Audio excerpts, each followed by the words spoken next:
we're going to look at the derivatives of trig functions. We're going to start with sine and cosine derivatives, because once we determine what the derivative of sine and cosine are through our exploration, we can use our derivative rules to find the other four trig function derivatives, because all of them can be reformatted in terms of sine and cosine. So here displayed is the graph of sine. And what we're going to try to do is draw the graph of the derivative, and then looking at that graph, we'll make an assessment on what function we think our derivative graph represents. We'll graph that function and see if it aligns with our picture. So when we have a function f and we want to draw the derivative graph, it's a good idea to start wherever I have local max mins or global max mins for my graph, because at those points we have horizontal tangent lines.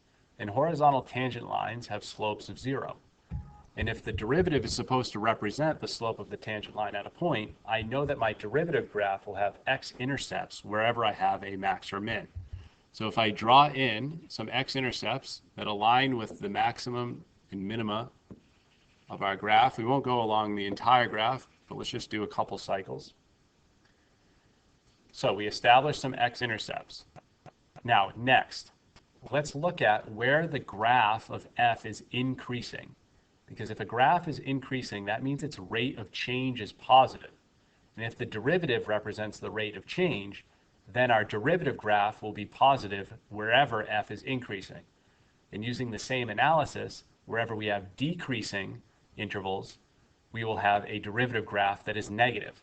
So, for instance, in the center of my graph, we can see that from this minima to this maxima, we can see that this graph is increasing along that interval. So I expect my derivative graph to be above the x-axis from those, from one x-intercept to the other in that region. Now the question is, what is the behavior of the graph within that region? We know it's above the x-axis, but what does it look like? Well, now we're going to look at the concavity. So we can see that from this minimum point to 0, that graph is concave up, which indicates that not only is the rate of change positive, but the rate of change is increasing itself. And if the rate of change is increasing, and again, if the derivative represents the rate of change, my derivative graph should be increasing along that interval as well. And to show that the derivative is increasing in value, I'm going to add in a tangent line, and we'll bring this tangent line to that region. So we can see it's 0 at that minimum value. And as we approach, we can see that the slope of the tangent lines are increasing in value. So my derivative graph should be increasing. And then when it hits that point at 0, 0, the derivatives graphs start to decrease in value. And that's expected because the next piece of that region we call concave down. And when something's concave down, we know the derivative graph is decreasing. That point where the concavity changes is called the point of inflection. And the point of inflection will tell us where we have max or mins on our derivative graph. So if the derivative graph is increasing from this x-intercept to 0, then the point of inflection happens. So the change in concavity indicates I'll have a max or a min. Now it's increasing, but now it's going concave down. So it still should remain positive, but decreasing. Okay, so there's that region. Now, the next region, moving to the right, that graph from that x-intercept to the next x-intercept, on my derivative graph, we can see that that region on the original f is decreasing the whole time, so I expect my derivative to be negative or below the x-axis. We can see that it's concave down up until this point. There's a point of inflection, and now it becomes concave up. So I expect my derivative graph to be decreasing when I'm concave down and increasing when I'm concave up. And then along that whole interval, it should be below the x-axis. And at that point of inflection, I anticipate a max or a min. Using the same reasoning for the next region, from this x-intercept to this x-intercept, or from this max to this min, we can see that the graph is decreasing for f the entire time. So I expect my derivative graph to be negative or below the x-axis. It's going from concave down to concave up. So it should be decreasing until it hits that point of inflection and then increasing. So there's what we have so far. And we can continue that pattern. But when I look at that red graph, which represents my derivative of f, that looks a lot like a cosine graph. So if we were to plot cosine, let's see if that aligns fairly close to what I have hand-drawn in red. And it's almost an exact match. Not bad for something hand-drawn. So cosine, we expect to be the derivative of sine. Now let's graph the derivative of sine and see if it aligns or takes over that white graph. I'm going to erase all this red. If I were to plot the derivative of f, does it align with g? And let's put it in a different color. So there's white. And you can see it's a perfect alignment with the white graph. So we have just discovered that the derivative of sine is cosine. Now, let's try to find the derivative of cosine using that same approach with drawing our derivative.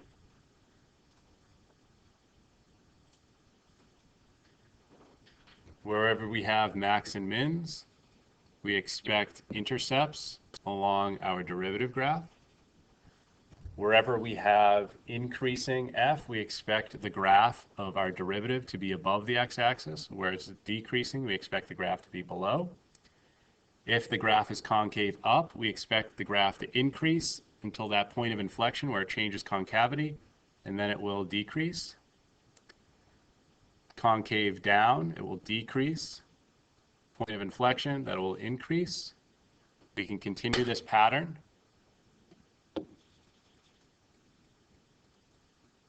Decrease, concave down, point of inflection, start increasing.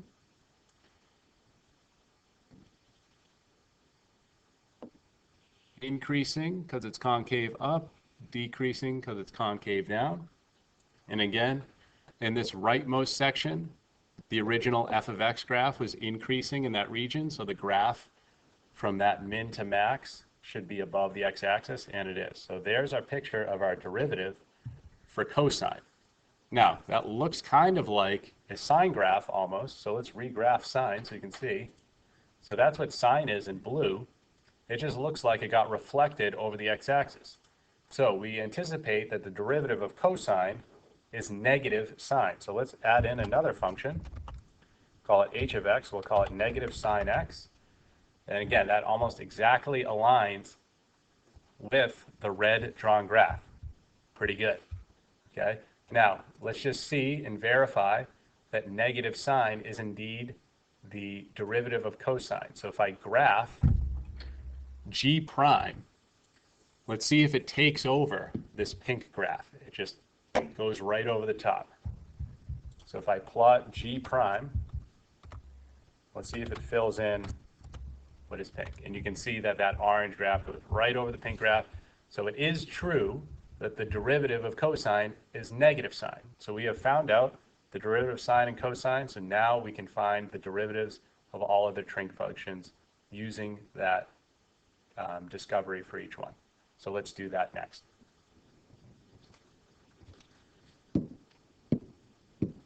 So we have the derivative of sine we discovered to be cosine.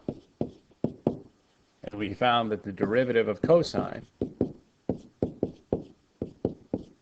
is equal to negative sine. Now before we jump into the other four, just a quick observation. So if we have y is equal to sine x, y prime is equal to cosine x, y double prime is equal to negative sine x, y triple prime is equal to, so constant multiple here, I can just take the derivative of sine and multiply it by -1, negative cosine x, and then y quadruple prime, the fourth derivative, is going to be the negative of the derivative of cosine, which is negative sine, which is positive sine. So it repeats. So we can see that there's a cyclic nature to deriving both sine and cosine. So I just wanted to point that out prior to jumping into the derivatives of the other functions. So let's look at tangent first.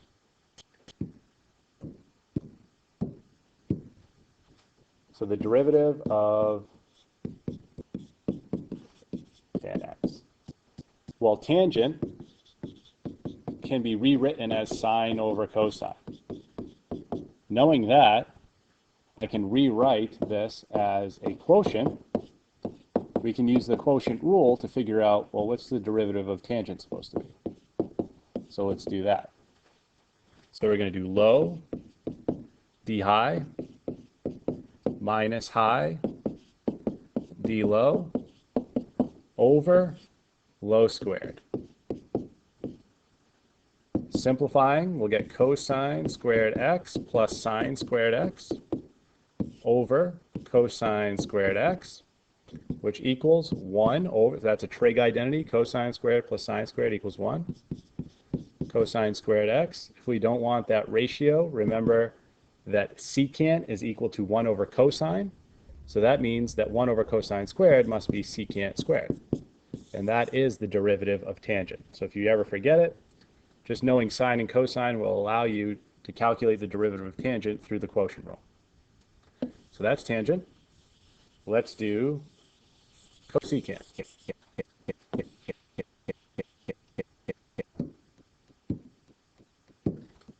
If we're trying to derive the derivative of cosecant, well, again, as long as I know sine and cosine, I know cosecant is the reciprocal of sine, so I can write it as 1 over sine. You can use quotient rule here, but we've also learned that when I have a number over a function, I can rewrite it so that I can use power rule if I want. So it's sine x, the negative 1. Now there's a composition there, so I'm going to have to use the chain rule within that. So power rule, bring it to the front, keep it composed with what's inside. So I'm just going to make it negative and then write it like this. Subtract 1, and then multiply by the derivative of what's inside, which is cosine. Let's clean this up. We're going to have negative cosine over sine squared x. What we can do here is break this up so that we have negative cosine over sine times 1 over sine. Now, cosine over sine is cotangent. So negative cotangent x, 1 over sine is cosecant. So negative cotangent cosecant or negative cosecant cotangent is the derivative of cosecant. Next, let's look at the derivative of secant.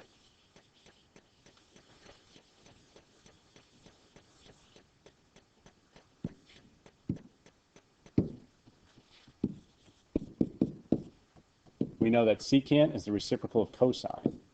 So I can write 1 over cosine x. Again, I could use quotient rule on that, or we can reformat.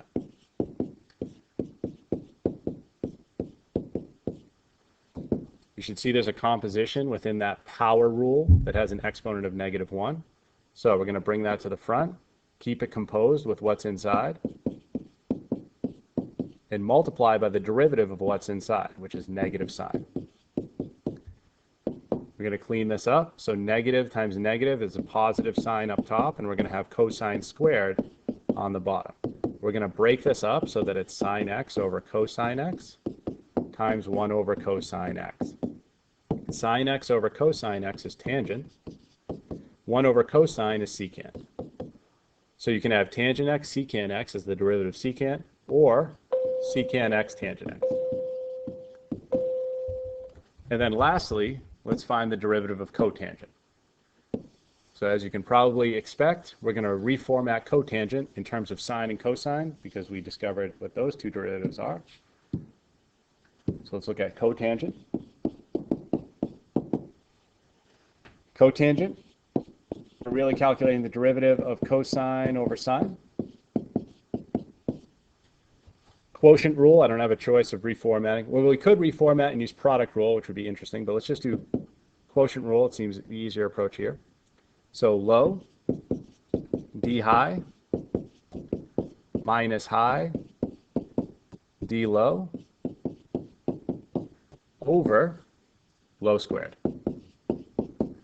Up top, we're going to have negative sine x squared minus cosine x squared. If I factor out a negative 1, I'll be left with sine x squared, or sine squared x plus cosine squared x. The reason I want to do that is because that trig identity tells me that that's just equal to 1. So I'm going to have negative 1 over sine squared x. Now, 1 over sine is equal to cosecant. So 1 over sine squared is equal to cosecant squared. Remember, there's a negative. And there is your derivative for cotangent. So we went through all 6 derivatives of the basic trig functions. It's really important to know just sine and cosine.